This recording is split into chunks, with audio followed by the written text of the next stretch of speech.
टांग से खबर आई है, चौकीदार को सब इंजीनियर का इख्तियार देने का मामला। चौकीदार को सब इंजीनियर का इख्तियार देने वाले चीफ इंजीनियर को ओहदे से हटा दिया गया। महकमा पब्लिक हेल्थ ने चीफ इंजीनियर को ओहदे से हटाने का एलामिया भी जारी कर दिया गया है। इस पर मजीद बात करने के लिए पेशावर से ज्वाइन करेंगे ज़ीशान काका खैल। ज़ीशान, क्या पेशरफ्त हुई है इस मामले पर और ये है क्या मामला असल में? देखिए, इस तरह है कि एक चौकीदार को इजाफी चार्ज दिया गया था सब इंजीनियर का। टांग में जो पब्लिक हेल्थ इंजीनियरिंग डिपार्टमेंट का एम्प्लॉय था,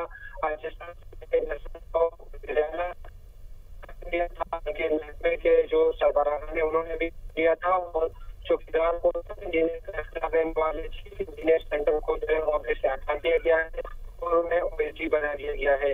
महकमा पब्लिक हेल्थ इंजीनियरिंग ने का जो एलामिया है वो भी जारी कर दिया गया है और एलामिया में कहा गया है कि जो चीफ इंजीनियर सेंटर है वो मौजूद उनको जो है वो अब अपने डिपार्टमेंट में जो है वो रिपोर्ट करें। ठीक है, चौकीदार को सब इंजीनियर ये बनाने का मामला है जिस पर आप हमें अपडेट कर रहे थे। आपका बहुत शुक्रिया ज़ीशान।